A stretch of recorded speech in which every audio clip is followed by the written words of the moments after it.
Everyone, it's Scott Blumstein, Mr. Rammer 2017. We are in Fort Lauderdale outside of Rosie's Bar and Grill, and I'm with Michael Jeavons, who's Mr. New York City Eagle 2020 and 21. Right. And so you're visiting here for the weekend, and I wanted to get your perspective, what you think of the leather community and the bar scene in Fort Lauderdale. I think it's pretty fantastic. I think the Eagle's great. I like all of the things that are included there. I would love to see some of them incorporated into New York. I like the Code Bar. I think that that's a great, even though they loosely control the code. We can't say that. Yes, we can. Okay, we can say that. Yeah, we can totally say that. All right. Okay, even though they loosely control the code, I think that would be a great addition. And I like that they loosely control it.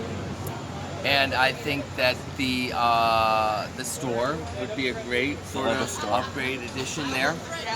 In general, I'm a little jealous I don't live down here. Most people that visit wind up moving here, so maybe that will be in your future. No, it's Palm Springs for me. You never know. We were talking earlier, and you were telling me a little history of the building that the Eagle resides in. Can you tell us that story? Because I think it's really interesting. I can. The Eagle in New York, originally it began as a longshoremen's club on the west side when all the west side was docks. It was known as the Eagle Bar and Kitchen, and they used to serve brunch there. Wow. And they moved to their new location on West 28th Street. And post-pandemic, as opposed to a lot which are closing, they are expanding. Wow, that's and great. so they have just received a new 20-year lease from the Ferrari dealership next door. And they are historically designated now, which means that because they were part of the original stables that housed the New York Mounted Police, if you go there, you can see the outlines on the floor where the horse stables were.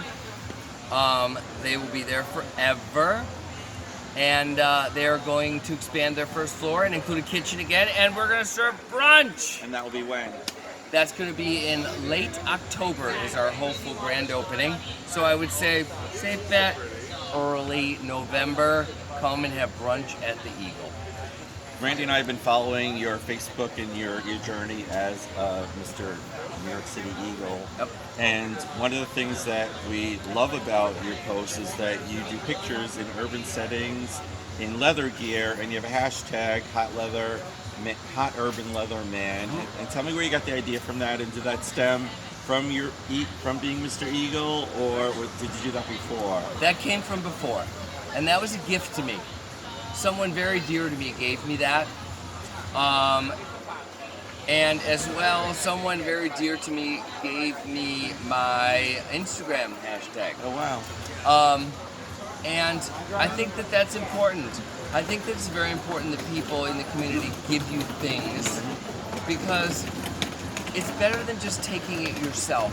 And the reason that I started it beforehand is that I think that you should be able to present yourself any way that you desire in life. That is your right as a human being. And that I want to show that every single day to everyone that sees my post, so that hopefully they can be inspired to think, you know what, I could change my life too. I could get that better boyfriend. I could get that better job. I could change my life in any way that I want, because he does it out in the open, and so therefore I can do it too, and that I have the right to be that person and demand the respect as a human being that I deserve to be that person. Great. And that is why I show myself every single day in any incarnation of what I am, and that is why I use my main Facebook feed. I don't have a secret feed, okay, like MJ Leather or something like that, because I think that you should be who you are, and that the world has the responsibility to respect you for it. It's not the other way around. Be who you are. You're the only person like that, and it's absolutely wonderful. Your authenticity shows through with those posts. And also, when someone gifts you something, it has resonance, the same as gifted leather. It Yep. has specialness and, Yep. and meaning and energy that's passed down from one thing to another.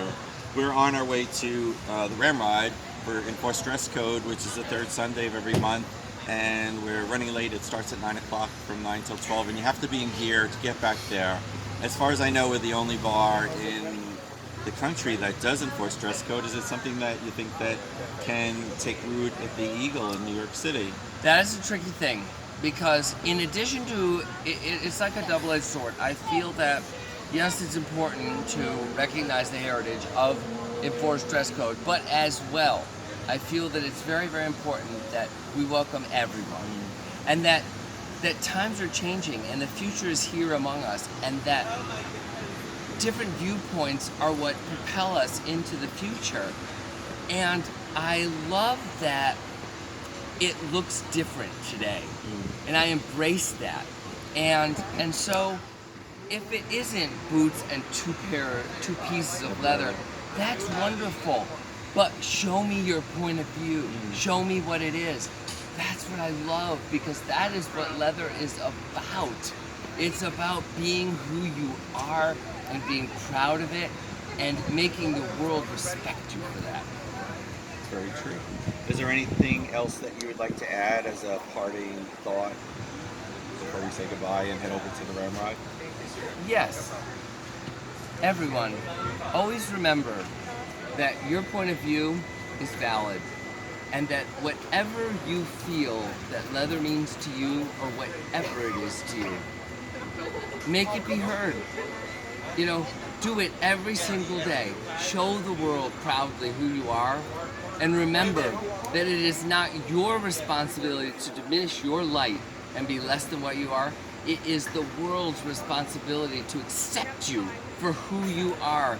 And remember that you have to give people the opportunity to surprise you if you want them to. If you believe they will always be the naysayer, then they always be. But if you just leave it open and let them surprise you and go present yourself, you will be surprised at how welcoming they will be, and the comments that you will get, and the positive reinforcements you will get. Just remember to let people surprise you. It's a wonderful thing. That's very true and very profound. We're going to wrap up. I'm going to say thank you to Randy for helping me with the video. Thank you for your time coming out. Yay, Randy! I'm Scott and Michael. Thank you for watching. It's amazing to meet you. Thank you. I appreciate it. I feel the same way.